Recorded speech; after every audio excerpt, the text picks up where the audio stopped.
Hey you guys! So making this video, I'm going to do a channeling here. This is going to be for the month of June. We're still kind of in the process of a full moon from May, but the full moon was like just a couple days ago, so we're still kind of in that full moon vibe going on right now. And I've definitely noticed a shift in what was lots of spastic, excited, uncontrollable, I can do it energy. But that's my personal timeline scenario where I'm free to really engage with my heart and my motivations and movement forward. And now this full moon is sort of like a little bit of a standstill for me, because it's asking me to kind of alter my pace, go a little bit slower. And when I'm in the mood and when I'm moving through life, I can't stand having to slow down. It's really hard for me. But I don't know. I mean, that's just it right now. That's just what I'm going through today. And I know a lot of people are going through different types of shifts and changes, and the energy is moving us in the way that we're meant to go. And it's always asking us to reconnect with what is our heart needs right now and who are we beneath the surface.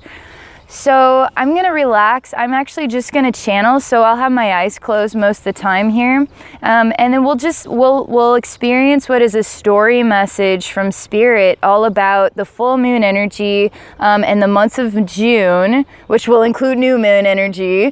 But we'll just see where Spirit takes us as sort of advice or encouragement. You know, anything exploring sort of the balance of the human race right now, the collective consciousness, human ascension, any of those themes.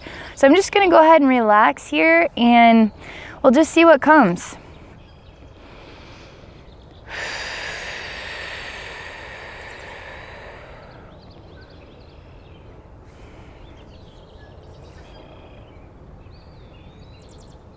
Right now it's very quiet. They're showing me what is myself. And I'm gazing out of a large sort of rounded at the top window. It kind of gives you like a Romeo and Juliet kind of feel to it. And I'm sort of, it's nighttime and there's stars, and I'm gazing out the window and there's a big full moon. And the full moon is like bigger, larger than life. And I'm just gazing at the full moon, almost like I'm romantically gazing at the full moon. And I'm in sort of like a dreamier state, a fairy tale state, Romeo Juliet state. And I'm just gazing out the window in this way right now. There's longing within my heart. I reach my hand out to touch, but there's only air that my hands touch. And I ask myself the question, what is love if love is only that which I am, if love is only myself? What is love if love is simply just me? And is that enough?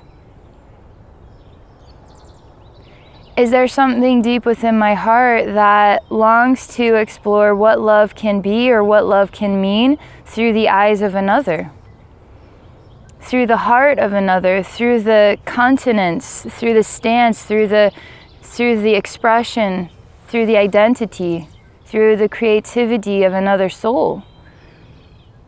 A single soul that I could share my life with.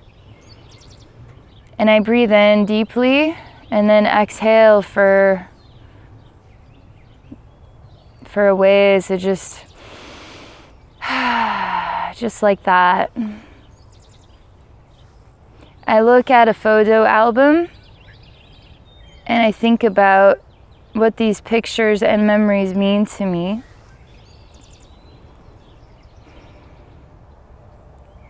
I just leave them at the windowsill, and then I walk into the room, which is more like a princess's bedroom.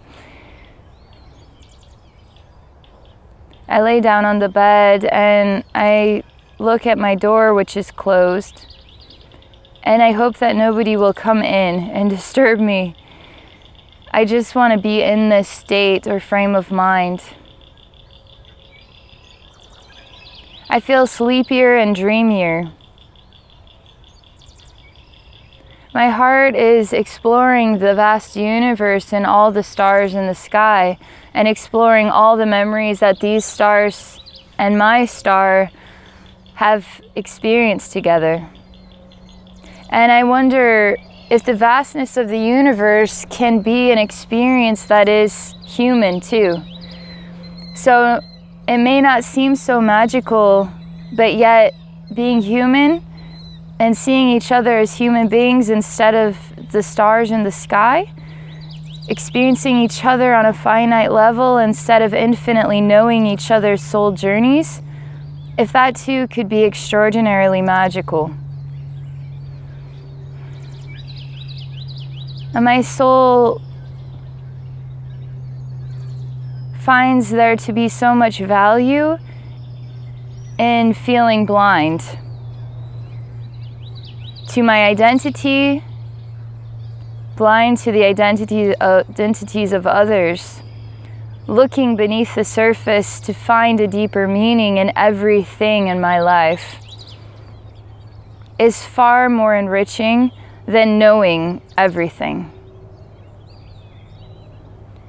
And longing for love only happens when we don't experience that love is already there. Reaching out to find the love inside another in order to comprehend the self is part of that journey. My higher self is telling me that there are, I could only define it at this moment as two scenarios.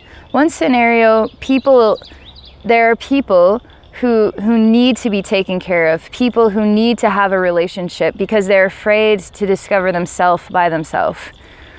So is that really an appropriate balance for them to continue to work with relationships that aren't helping them to go deeper within themselves, to find their true inner strength, their true passions, and to be that and express that in the world?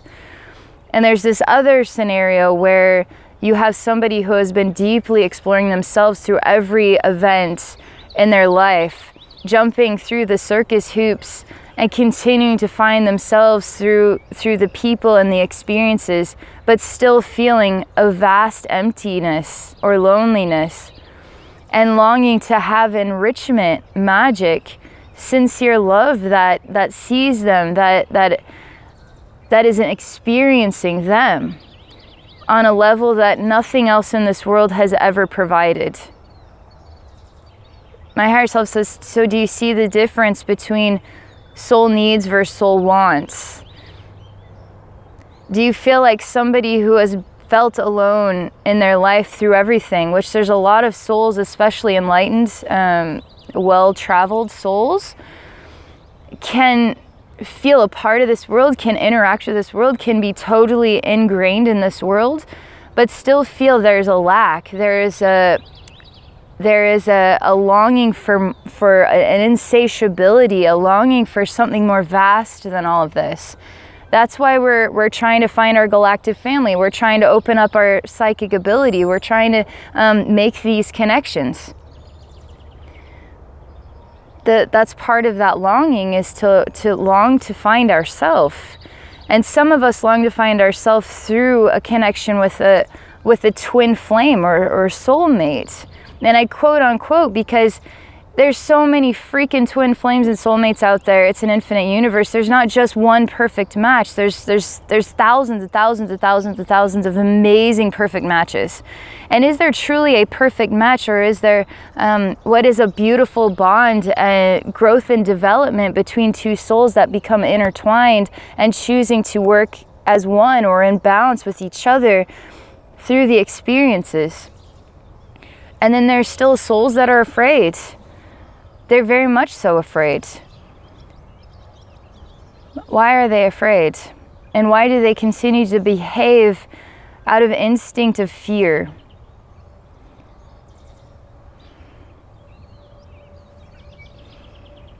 And these fearful souls, they struggle to make their way on their own. They struggle.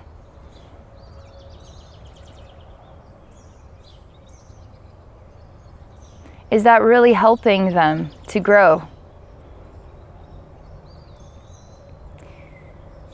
It's an interesting topic because it's out there a lot. Everybody wants to fall in love. Everybody wants Romeo and Juliet, except without the death ending. Let's just keep living, right? In love forever. But it's fascinating because you really have to love yourself in order to attain a love of that kind. And if your vibration is down here and you're frictioning and working on stuff that you don't want to work on, how are you truly going to get an immaculate relationship that's just going to swoop in and lift you up right there with it? You have to do a little bit of groundwork. And when you do a little bit of groundwork, you start to say, I'm working on myself, I'm working on my vibration is raising, and now that sacred other can come in and say, I'm working on myself now too, let's work on each other. With each other, let's work on ourselves together. And now that's when these soulmate connections happen. And this isn't about, you know, people say, well, you know, how do I find them? How do I go to the right place at the right time and just bump into them? And then they daydream and daydream and daydream about the perfect scenario, the perfect situation, sweep me off my feet moment. We catch each other's glances. We start talking to each other at the coffee shop. They just simply see me and know me, you know, but there's more to it than that. And that a lot of people say, well, I don't want there to be more to it than that. I want it to be magical. I want it to be like this. Well, if you expect it to be like this, then it can't be infinitely experienced in any creative way, shape, or form, because it can only be one way. And now we're working with the human expectations versus the soul. The thing is you're always at the right place at the right time. It's where's your vibration at? How are you loving yourself? What are you prepared for? And there's people that are longing for relationships down here in the fear zone, and they're going to find relationships down here in the fear zone too. And that also can be very, very beneficial because we work on each other through the relationships, we work on ourselves through the relationships, and we make choices. Some of us grow out of those fearful relationships while the other one stays in fear. That could be an abusive relationship. That could be a manipulative relationship. And so one grows out of it while the other stays because they don't want to work on themselves yet. So now this one is growing out of it and they're ready to find love because they're choosing to love themselves, and now they're more open to a higher vibrational relationship. This fearful part, this fearful other half of them that's not in their life anymore, now can attract another fearful other half of themselves. So they can keep working on themselves with somebody else who's afraid. And that could be very beneficial to both, and they might actually be a perfect fit where they can start kind of growing together and even raising their vibrations in a way that it just didn't work out before. But the whole point is, the more that you love yourself, the more that you can attain a higher vibrational love. It's interesting because this whole conversation, it really feels like it's about love and intimacy and soul connections and soul growth with a companion or without. And it's not just, you know, two friends, it's like lovers. This is about lovers. Let's see if there's anything else here. My higher self is saying, does this conversation make you feel good inside? She's saying that to anybody who might watch this video, who might say, wow, this is really enlightening. I never saw it that way. And somebody else who would just instantly just close out because, you know, that just isn't jiving with me because I want that perfect scenario. I don't want to work on myself. I don't like this idea. And some people just want to stay in the safety zone. That's for their soul. And we got to love and respect all soul choices that they choose for themselves. And it's up to you then to choose love for yourself or not choose love for yourself. And to explore what love truly means to you as well.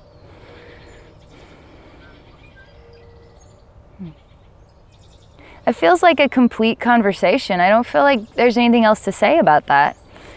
So I'm just gonna call that good and let you guys explore it within yourselves. Feel free to comment on your thoughts or what soulmates mean to you. It's a really great topic. A lot of people love talking about love, and it's our it's like our birthright, you know? It's our birthright. Love is our birthright. And I think a lot of us too, when we long for love, like we want to feel more enriched by the world, I mean society as well. It's not just about relationships. We also want to feel enrichment in society and education, enriching experiences for our children. A lot of us are feeling kind of suppressed because the world is still afraid, and it's slowly starting to wake up to love more and more every day. So we just got to keep going with the flow, but in the end we got to work on loving ourselves. And once we've worked on loving ourselves, obviously no expectations, okay? Just allow the next thing to gravitate you forward or gravitate things into your life. So that's all I'm going to say. Thank you guys for watching. I love reading the comments, and thank you for all your support. If anybody would like to visit with me one-on-one, I encourage you to explore booking a session with me at my website at abbynormalswisdomquest.com. Thank you all again, and I wish you all an awesome day and a really great June.